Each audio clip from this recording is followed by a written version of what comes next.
کراچی کا ایک بہت بڑا جامعہ، میں نام لینا نہیں چاہتا، کیا خبر کوئی وہاں جا کے بات نہ کر بیٹھے، بہت بڑا جامعہ، اور اگر آپ کو چاہیے تو مجھ سے آ کے بات پوچھ لیجیے کہ میں بہت ذمہ داری کے ساتھ بات کر رہا ہوں. اتنا بڑا جامعہ کہ جہاں پر پڑھنے والے وقت کے محدث بنے، مفکر بنے، مفتی اعظم پاکستان بنے اپنے وقت کے، اتنا بڑا کراچی کا جامعہ ہے، اتنا بڑا نام ہے، ہو سکتا ہے لوگوں کے ذہن میں بھی آ جائے.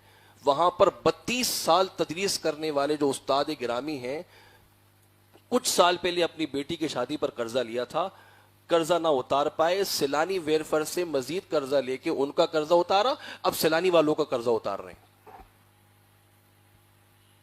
رونے کا مقام ہے نہیں ہے. 32 سال سے قال اللہ و قال رسول پڑھانے والا انسان، اس نے اپنی بیٹی کی شادی کی، قرضہ لیا، نہ اتار پایا، وہ عالم دین نہیں اتار پائے، سیلانی والوں سے لیا.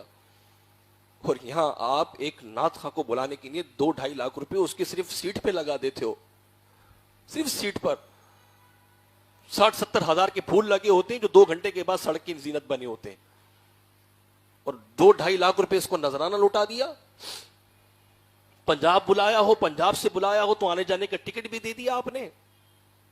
اور اس عالم دین کا کیا قصور ہے کہ جو آپ، جس نے نسلوں کو علم پڑھا کر، قال اللہ و قال رسول پڑھا کر اللہ کا برگزیدہ بندہ بنایا، اور یہ نعت خان پر آپ لاکھوں، آپ نے خزانے کھول دیے ہیں، اپنی دولت کا منہ نعت خانوں پہ کھول دیا ہے، قوالوں پہ کھول دیا ہے آپ نے. اور یہاں علماء کی حالت دیکھی آپ نے کتنی عجیب و غریب ہو گئی ہے. تو یہ وقت تو دیکھنا پھر تھا نا، جو آج آپ کو نظر آ رہا ہے، یہ تو وقت تھا. جو لوگ اس امت کا سہارا بننے والے تھے، جنہیں ضرورت تھی کہ اسلامی نظریات کا تحفظ کرتے، آپ نے تو ان کو اوندھے منہ پھینکا ہوا ہے. آپ کبھی جامعہ کا، یہ میں ایک سچی بات بتا رہا ہوں، جس نے اس سال اپنے محلے میں، اپنے علاقے میں محفل میلاد کرنی ہے نا، وہ ایک مرتبہ محفل میلاد سے پہلے جامعات کا دورہ کر کے آ جائے، ایک مرتبہ بس، اور پھر سوچے کہ آیا کہ اب یہ پیسے میں نعت خواہ کو دوں یا ایک عالم کو دوں. میرا نعت خانوں سے کوئی جھگڑا نہیں ہے، میں آپ کو سچ بتا رہا ہوں. یہ اللہ رسول صلی اللہ کے حمد بیان کرنے والے ہیں، یہ اچھے لوگ ہیں. ہم نے، آپ نے بگاڑ دیا. یہ سارا دن گھر میں پڑے سوتے ہیں، کام دھندا کچھ نہیں کرتے ہیں. میں سچ بتا رہا ہوں آپ کو، اکثریت کی یہ حالت ہے، کام دھندا ان کے پاس کچھ نہیں ہے. یہ لاوارث ہو چکے ہیں، کیونکہ ان کو پتا ہے کہ ایک محفل ہمارے پاس آئے گی، 15,000 روپے جھٹکے سے آ جائیں گے، ہمیں کیا کمانے کی ضرورت. لیکن اس بیچارے عالم دین سے پوچھے کہ جس نے 32 سال درس نظامی بھی پڑھایا، عالم بھی بنایا، لیکن غیرت اتنی تھی کہ لوگوں کے آگے ہاتھ نہیں پھیلائے، پھر کہتے ہیں کہ مولوی مانگنا شروع کر دیتے، پھر کہتے ہیں کہ مولوی کی نظر جیب پہ رہتی ہے. ایسے لوگوں کو شرم نہیں آتی؟ نعت خانوں کو آپ نے پیسے دے دے کے ان کو گھروں میں جو نا آپ نے بیزار بنا دیا ہے، ان کو کام دھندے کی لت نہیں ہوتی. اور جس نے زندگی کی ساری دولت، ساری سرمایہ کتابوں پہ صرف کیا ہو، آپ کی نظروں میں نہیں ہے. دیمک کی نظر ہو رہا ہے، مسودے لکھے جا چکے ہیں، کتابیں سائٹوں میں پڑی ہوئی ہیں، کوئی چھاپنے والا نہیں ہے. چھاپنے والا نہیں ہے نا. آپ کسی بھی بڑے نعت خواہ کراچی کے، اس کا ایک پیج جو سوشل میڈیا پہ بنا، اس کو لائک کر لیں، ٹھیک ہے؟ لائک کرنے کے بعد آپ دیکھیے گا روزانہ اس کی محفلوں کے نوٹیفیکیشن آپ کو آئے گا، روزانہ. مطلب روزانہ کی بنیاد پر صرف شہر کراچی کے اندر ہی لاکھوں روپیہ محفل نعت کے نام پر جا رہا ہے. اور یہاں کیا ہو رہا ہے کوئی پتہ. اور محفل نعت میں آپ بیٹھیں گے، سچ دھت کو بیٹھیں گے، لگے گا بھائی بہت اچھی چلی ہے اہل سنت، بہت اچھا، اہل سنت اپنے عروج پر ہے. لیکن جب آپ محفل میلاد سے نکلیں گے نا، پھر آپ کو یہ خون میں لیتے ہوئے شہادتیں نظر آئیں گی. اگر ان کو ان شہادتوں کی فکر ہوتی نا، تو یہ ساری چمک دھمک نظر نہیں آ رہی ہوتی آج.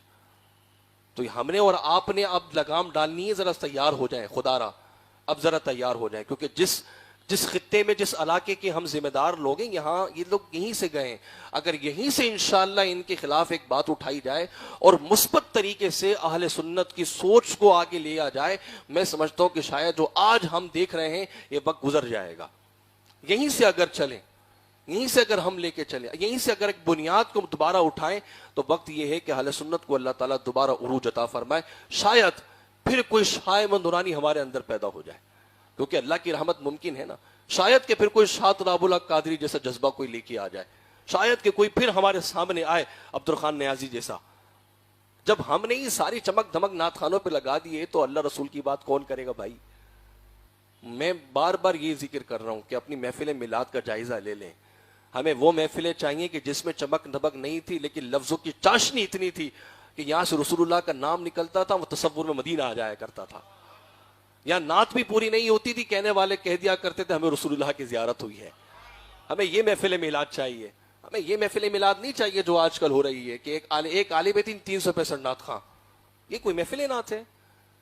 365 نعت خانوں کی جھڑمٹ میں آپ نے ایک عالم دین رکھا ہے، بیچارہ 1 گھنٹہ بول کے پتہ ہی نہیں لگتا کیا بول کے گئے، صرف 1 گھنٹہ. اور اس 1 گھنٹے کے دوران پھر بین الاقوامی نعت خواں آ جائیں، لیجیے وہ بھی مائنس، وہ بھی ختم کر دیا ہے. تو اب آپ ذرا غور کر لیں، نتائج آپ کے سامنے ہیں. جس کی محفل میلاد میں آپ چمک دھمک دیکھیں نا، تو پھر آپ ذرا تصور بھی کر لیجئے گا کہ اس سے 5 منٹ پہلے آپ نے ایک ناموس رسالت کے مسئلے پر ایک شہید مسلمان کی لاش بھی دیکھی جو خون میں لتڑی ہوئی تھی، اور یہ بیٹھ کے وہ نبی کی نعتیں جھوم جھوم کے پڑھ رہے ہیں. ان کو کوئی بتا نہیں رہا کہ حالات کیا کس طرح جانب جا رہے ہیں. اور آج بھی آپ 2.5-3 لاکھ روپے کے نذرانے لے کے نعت خوانی میں آ رہے ہیں، پیسے یوں کر کے لوٹائے جاتے ہیں، ایسے ایسے پیسے لوٹائے جاتے ہیں. یہ رواج تو نعت خوانیوں میں ہمارا نہیں ہے. اب بات آگے نکل جائے گی، سمجھدار آپ ہیں، ذرا آپ عمل کی طرف جانے کی ضرورت ہے. انشاءاللہ یہاں سے ہم اور آپ کوشش کریں ایک مثبت سوچ کو لے کے اٹھیں. ہم نے ہی اس چیز کو آگے لے کے گئے تھے، انشاءاللہ اس میں ہونے والی برائیاں بھی ہم ہی ختم کریں گے انشاءاللہ.